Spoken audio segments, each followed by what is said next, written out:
Well, alright, everyone. Welcome to the second session of the Anti-Book Club. Uh, Currently speaking is Charles. That's me. Uh, so yeah, usually, with the Anti-Book Club, it's just a monthly event where people can come and bring their thoughts and findings from their recent readings over the past month, and just come and share it with a fun group of people who are also reading interesting things. So that's what we can learn about multiple things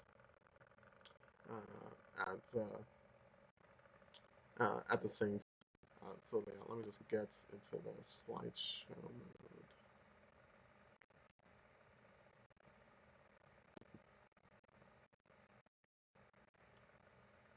Okay, there we go. So yeah, sorry, I apologize. The session was actually supposed to be yesterday, but unfortunately I had some things come up, so it's gonna be today. I don't think this session will take that long. So for this session, here's a quick outline of what I'm going to talk about. Specifically, I'm going to be talking about this interesting paper called Physiognomic AI. Uh, Actually, sorry, I think it's Physiognomic Artificial Intelligence. That came out pretty recently. I think it was earlier this year. So I'm going to go to introduction. Here we go. So there's a title, Physiognomic Artificial Intelligence by Luke Stark and Jeffron Hudson. There's the abstract below. It's a little long, so I'll probably just skip it. But I'll get into why I want to read and discuss this paper in the next slide. All right, so why am I interested in it? So first, possible misuse of AI/ML technologies that revitalize or mimic 19th century practices of phrenology and other physiognomic practices. Second, discussing the societal dangers of facial recognition technology and other similar technologies when they make inferences about people's character and capabilities based on their body or other external characteristics. So that's what really interested me in this paper. I was really talking about just the ways that using these new emerging technologies can somehow, unfortunately, revitalize some unfortunate practices from the past, which weren't accurate or helpful back then, and might not be as accurate and helpful now, even with better technology.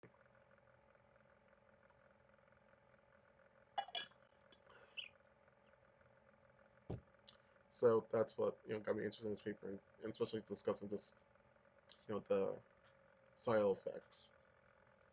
Because of course you make this really cool AML technologies primarily this primarily dealing with computer vision. Computers being able to be able to understand or at least tell you what's in an image for the most part, and then what are the consequences that come with that once you release that to society, to the public. Excuse me.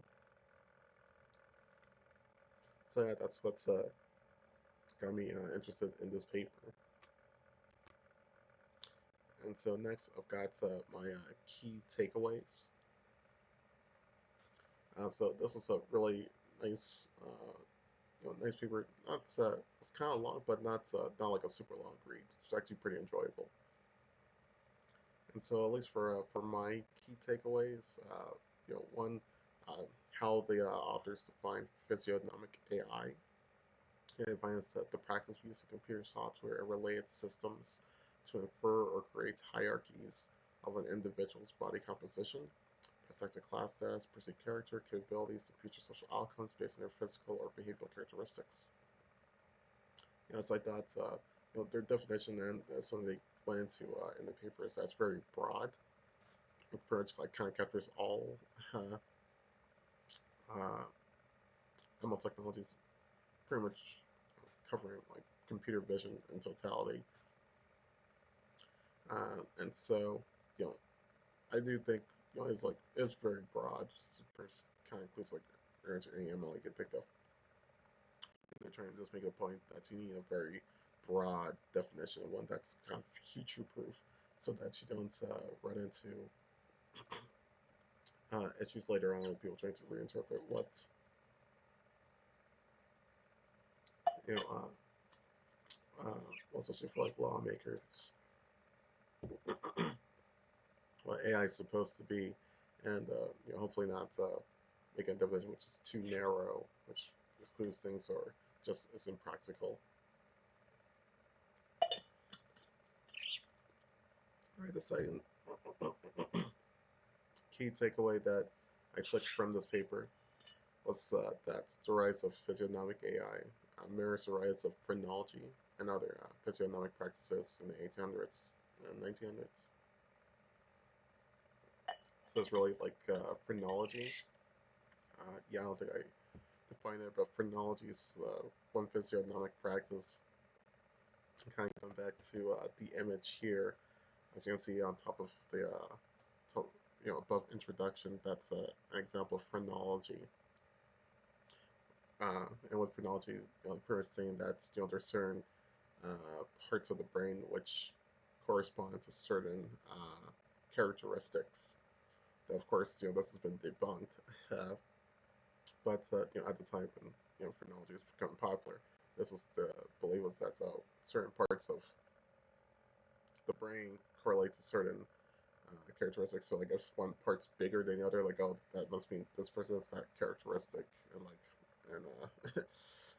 well it's a big part of them, but so it's pretty trying to say like just shape, of course the shape of your head, and well, just trying to be a little bit more specific here. The brain, in terms of what kind of characteristics you have, so positive and negative.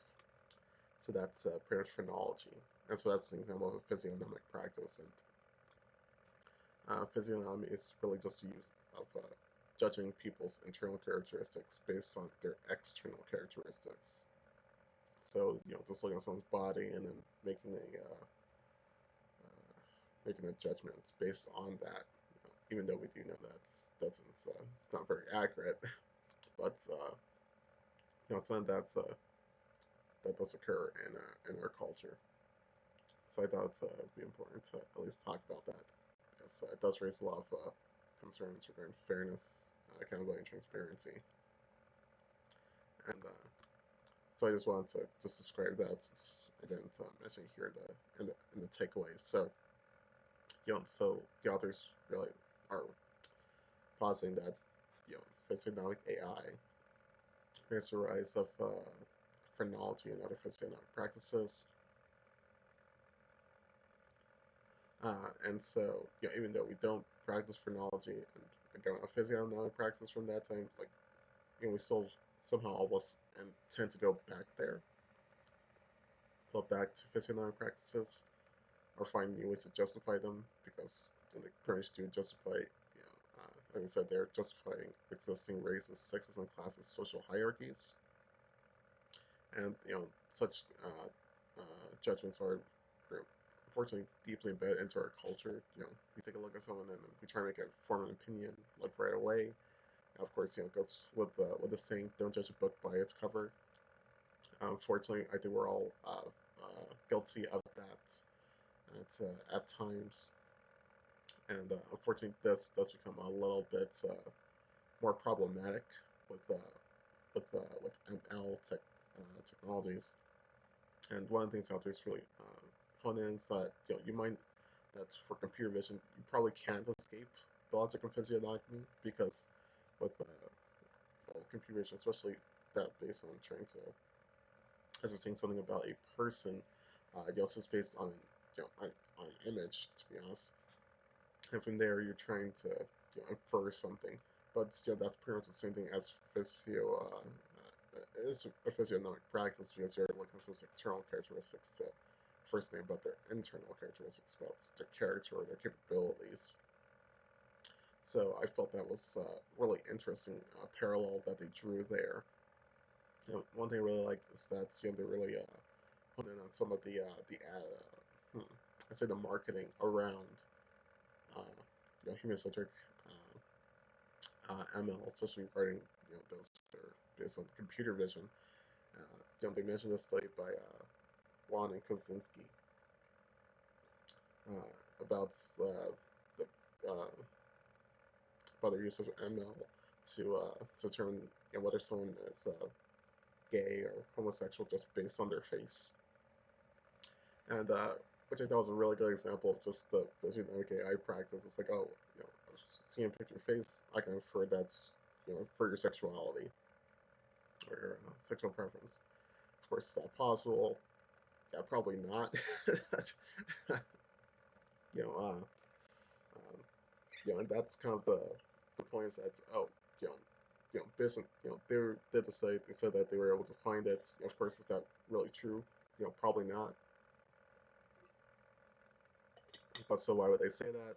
To promote their work, but also to show some the validity or the utility of their ML technology for that.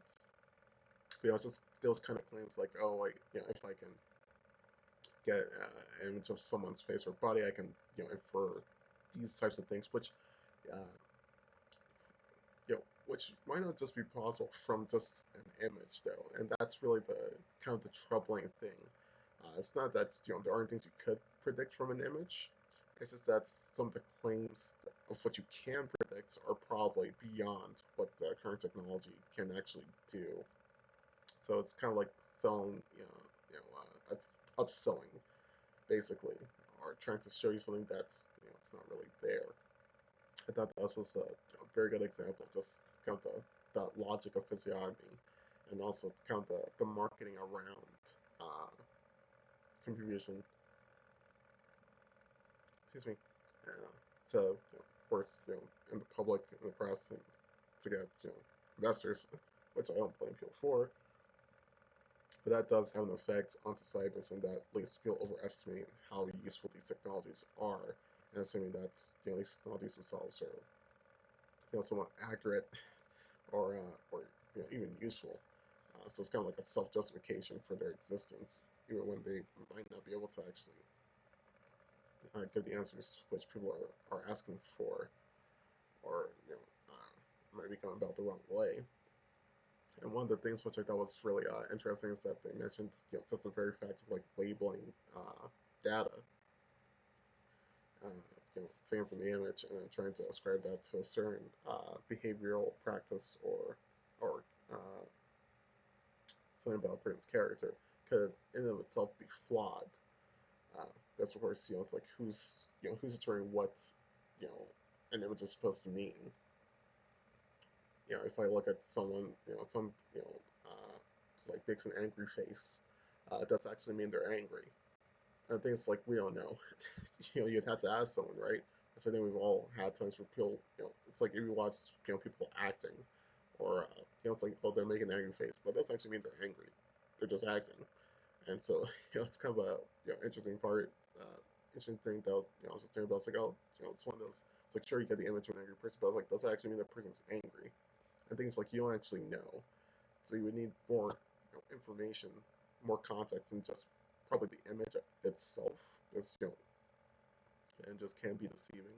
And so I think that's another point that the authors really kind of, not sure they explicitly mention it, but I think it's something that you can just like infer from reading it. It's that kind of problem of, it's like, well, what does that, what does it actually mean when someone has an angry face? What can we actually infer about their own internal mental state based on that kind of image? So I thought that was a really interesting point that they talked about. So the next takeaway, the growth of physiognomic AI, as I said, mirrors phonology, and as I said, some of the focus on one reification,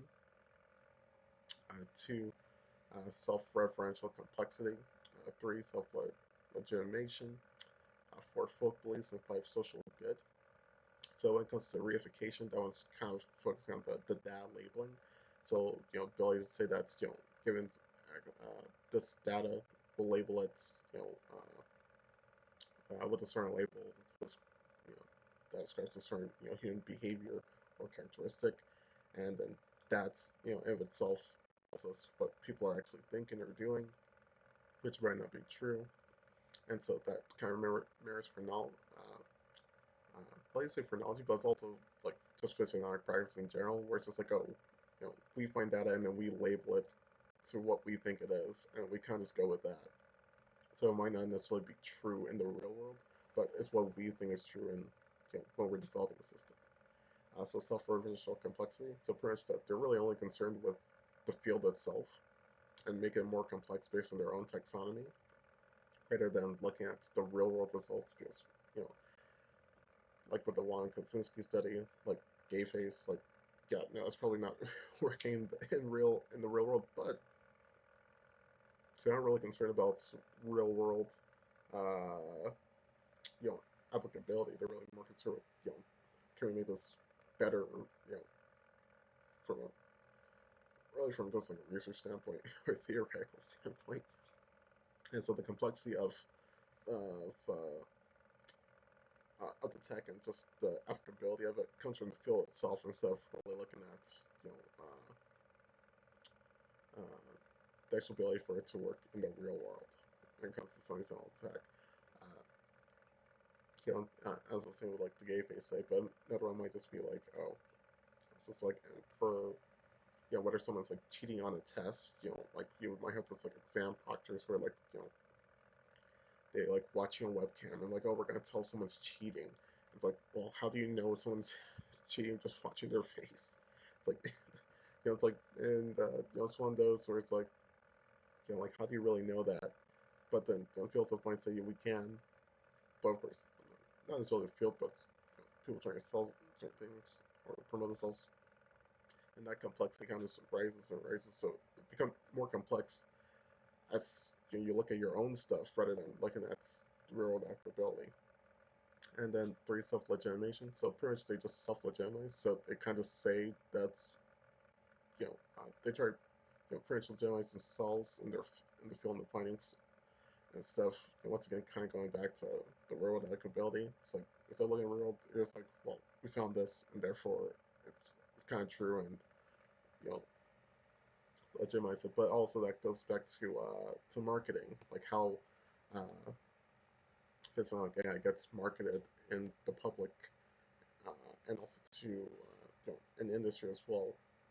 It's what gets it that legitimization, so that people think it can provide certain results that it actually can't. And so now it's legitimized itself. Now it's part of the societal conscience, even though it might not necessarily be able to find the things people are looking for. And folk beliefs. This kind of goes back to phrenology.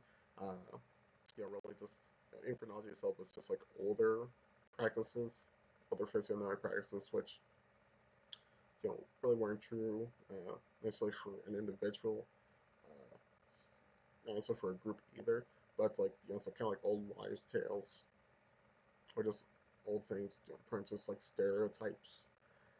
It's like, oh, here are all these stereotypes, and we can't just like re-embed them into these ML technologies, and because one, people already thought of it, and so they made a pretty interesting point. But like the ML technology keeps predicting things, which kind of does fall along with stereotypes. It's like, well, humans already think of those stereotypes, so it might not be wrong for an ML to like also get there, which it's definitely not true.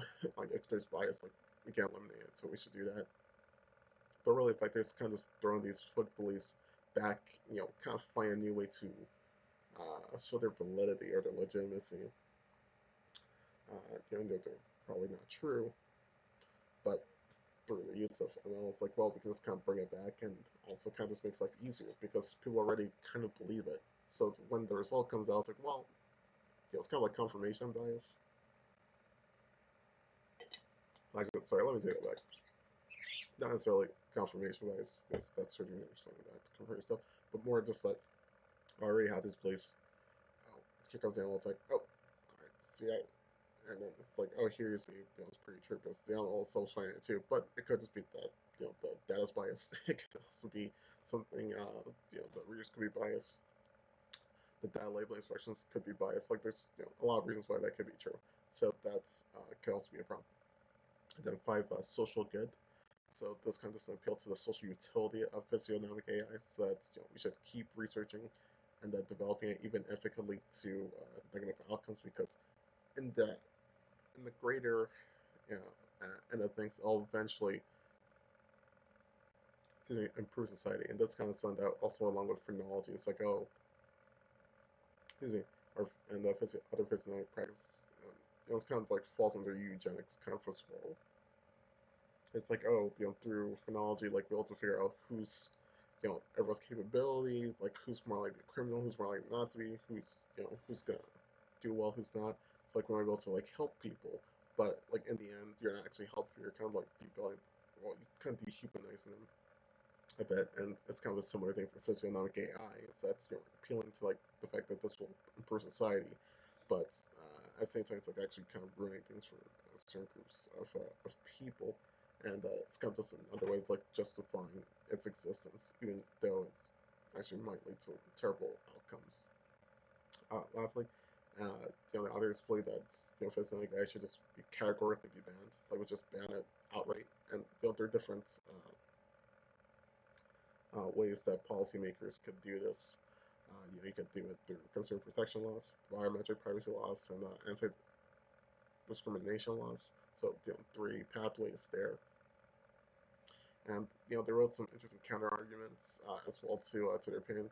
So one was like the issue is bad data, not bad algorithms, but the authors countered this by saying just that there's an AI category itself should just be banned because it just one, this was very dehumanizing, and also just the way it ascribes things to people, uh, as very much a practice which we don't want in our current society, and so we've clearly shown that we don't want to indulge in, so we should bring it back.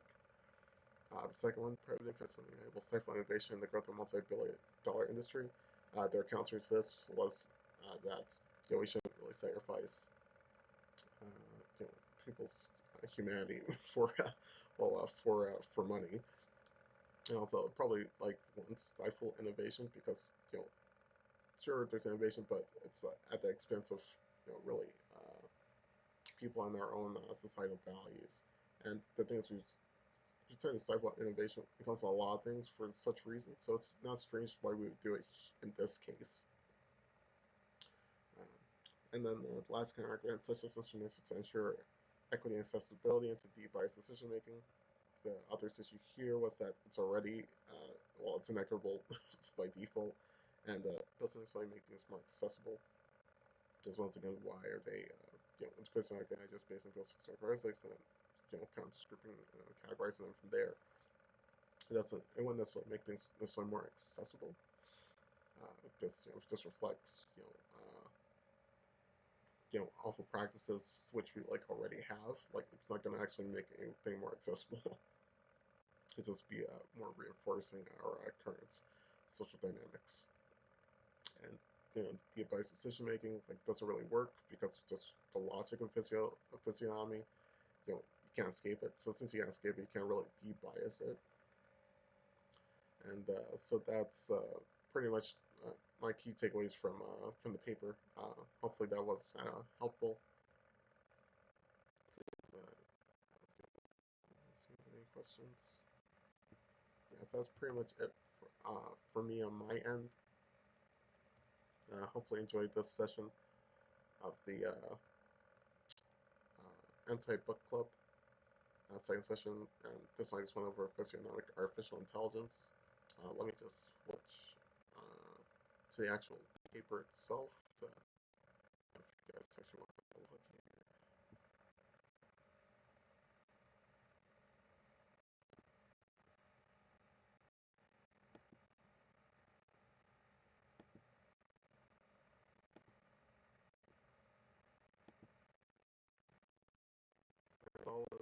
well as highlights in the hypothesis group, so take a look there as well.